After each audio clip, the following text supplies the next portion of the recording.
യൂട്യൂബിലൊക്കെ കാണാം ഈ മഴക്കാലത്ത് ഇങ്ങനെ ഈ വർഷക്കാലത്ത് കയ്പ കൃഷി അത്ര ഉചിതമല്ല എന്ന് പറയാൻ കാരണമുണ്ട്. ചില യൂട്യൂബിൽ കാണാം. എന്താ വെച്ചാൽ ഇതിൽ ഏറ്റവും വലിയ നമുക്ക് സാമ്പത്തിക പ്രതിസന്ധി വരുന്നത് ഒന്ന് മഴ അമിതമായും പിന്നെ ഈ പ്രാണികളുടെ ശല്യം അധികമായിട്ടുണ്ടാവും. അതായത് കായ്ച്ച ഇതിൻ്റെ ഏറ്റവും വലിയ ശത്രു എന്ന് പറയുന്നത് കായ്ച്ച ശല്യമാണ്. അപ്പോൾ കായ്ച്ച ഇത് വന്ന് ഇരുന്ന് കുത്തി കഴിഞ്ഞാൽ അതിൽ വെള്ളം ഇറങ്ങി ആ കായ് പഴുത്തു പോകും. അങ്ങനെ ആകുമ്പോൾ ഒരുപാട് കായകൾ പഴുത്തു പോകുമ്പോൾ നമുക്ക് നഷ്ടമായിക്കാറ്. അത് നേരെ മറിച്ച് വേനൽക്കാലത്ത് കായ്ച്ച കുത്തിയാലും ആ കായ് നഷ്ടപ്പെടില്ല. അവിടെ ഒരു ചെറിയൊരു കുഴി പോലെ നിൽക്കുകയുള്ളൂ. പക്ഷേ എൻ്റെ അഭിപ്രായത്തിൽ വർഷകാലത്തും ഞാനിപ്പോൾ ഇതിൽ കൃഷി ചെയ്യുന്നുണ്ട്. അപ്പോൾ ഫെർമോൺകണിയൊന്നും ഞാൻ ഇത് വെച്ചിട്ടില്ല. അതിൻ്റെ യാതൊരു ആവശ്യമില്ല. ഫെർമോൺകണി കായ്ച്ചക്കണി വെച്ച് കഴിഞ്ഞാൽ ഇതിലുള്ള ഏറ്റവും കൂടുതൽ ഈച്ചകൾ, ഈ പ്രദേശത്തുള്ള ഈച്ചകൾ നമ്മളെ ഈ പന്തലിൽ വന്ന് ഈ കായ്കളെ ആക്രമിക്കുക ചെയ്യാം.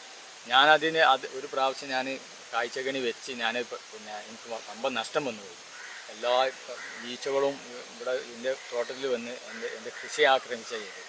ഇപ്രാവശ്യം ഞാൻ വെക്കാത്തതുകൊണ്ട് എനിക്ക് നല്ല വിളവാണ് കിട്ടുന്നത്. പകരം എന്തെങ്കിലും ചെയ്തോ ഈ കായ്ച്ച ശല്യം ഇല്ലാതാക്കാൻ? അത് നമ്മൾ പിന്നെ കീടനാശിനി നഗാട്ട എന്ന മരുന്ന് ഞാൻ ഇങ്ങനെ ഒരാഴ്ചയിൽ സ്പ്രേ ചെയ്ത് കൊടുക്കും. അത്ര ചെയ്യുന്നുള്ളൂ, വേറൊന്നും ചെയ്യലില്ല. അതായത് പിന്നെ തുടക്കത്തിലേ നമ്മൾ അത് ചെയ്തുകൊണ്ട് പോകുന്നതുകൊണ്ട് കായ്ച്ചനെ ആണീച്ച ഉണ്ടാകുക. ഈ ആണീച്ച വന്ന് ഇതിന് കുത്തിയിട്ട് പെണ്ണീച്ച വന്ന് മുട്ടയിടുക. അപ്പോൾ എന്താ ചെയ്യേണ്ടത് വെച്ചാൽ കായ ഏതെങ്കിലും ഈച്ച വന്ന് കേടുന്ന കായ ഉണ്ടെങ്കിൽ നമ്മൾ എന്ത് ചെയ്യണം, ആ കായ് ഇതിന് പറിച്ച് പെട്ടെന്ന് ഒഴിവാക്കണം. ഇത് നിലനിർത്താൻ പാടില്ല. ഒറ്റ കായ് ഉണ്ടെങ്കിലും ആ കായ് പറിച്ച് ഒഴിവാക്കണം. ഒരു കായ ഇവിടെ ഉണ്ട്, ഞാൻ കണ്ടിപ്പോൾ. അതായത് ഞങ്ങൾ പ്രശ്നം വരുന്നത് ഇങ്ങനെ വരും. ഇത് കായ്ച്ചൻ്റെ കേടാണ്. അപ്പോൾ ഇതിൽ മുട്ടിട്ടിട്ട് ഇതിൽ വിരിഞ്ഞ് ഇച്ചങ്ങൾ കൂടുതൽ പന്തലുണ്ട്. അപ്പോൾ ഇതെന്ത് ചെയ്യണം, നമ്മൾ ഇതിനെ എത്രയും പെട്ടെന്ന് ഇതിനെ നശിപ്പിച്ച് ദൂരെ നമ്മൾ കൊണ്ടുപോയി ഒഴിവാക്കണം. നമ്മളെ പ്രദേശത്ത് കൂടിയുണ്ട്. എൻ്റെ കയ്പ് തോട്ടത്തിലാണ് ഉള്ളത്. ഇന്ന് വിളവെടുപ്പ് കഴിഞ്ഞ്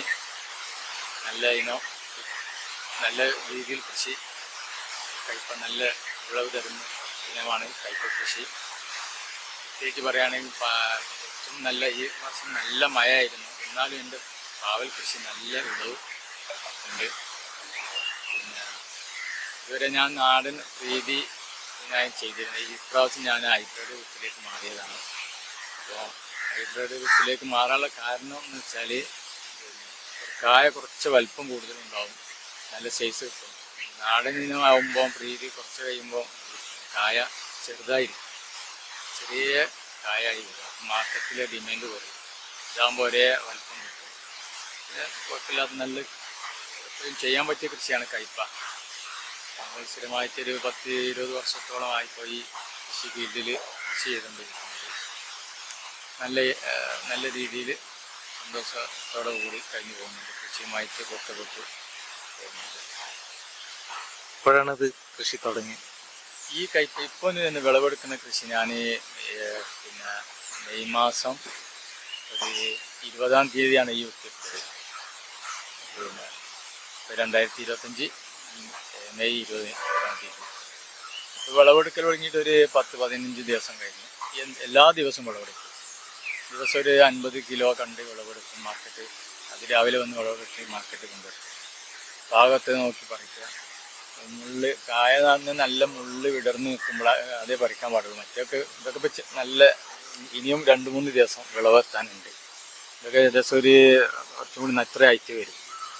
500-600 ഗ്രാം ഇത് വരും. ഇതൊരു 300 ഗ്രാമിൻ്റെ അടുത്ത് ഉണ്ടാവുള്ളൂ. നല്ല വിളവ് തരുന്നുണ്ട്.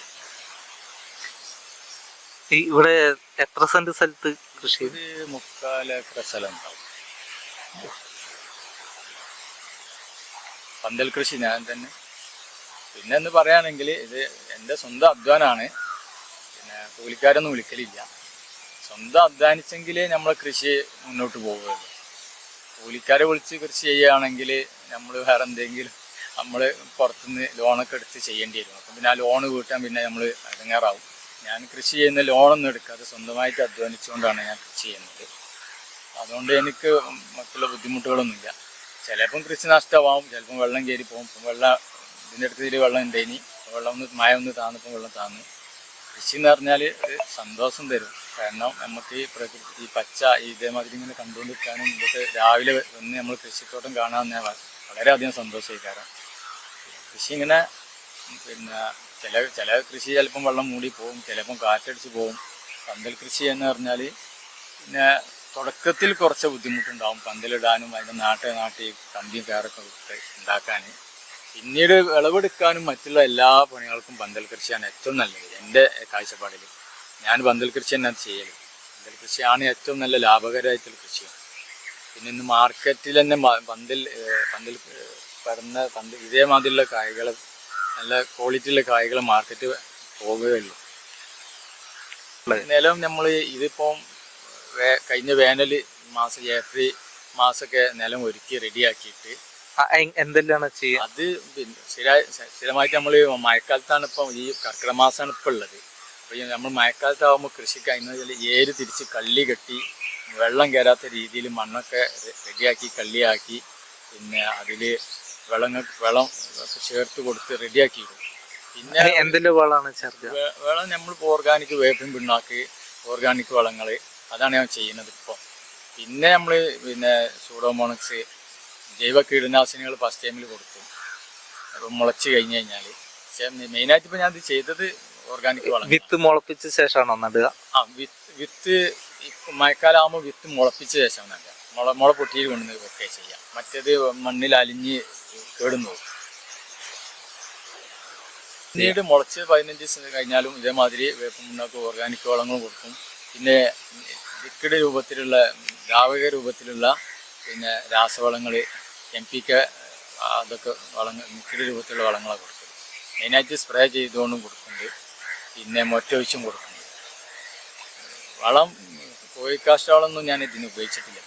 കാരണം അതിന് ഒരുപാട് ഫംഗസ് രോഗങ്ങൾ ചെടികൾക്ക് വരുന്നതുകൊണ്ട് ഞാനത് ഉപയോഗിക്കില്ല.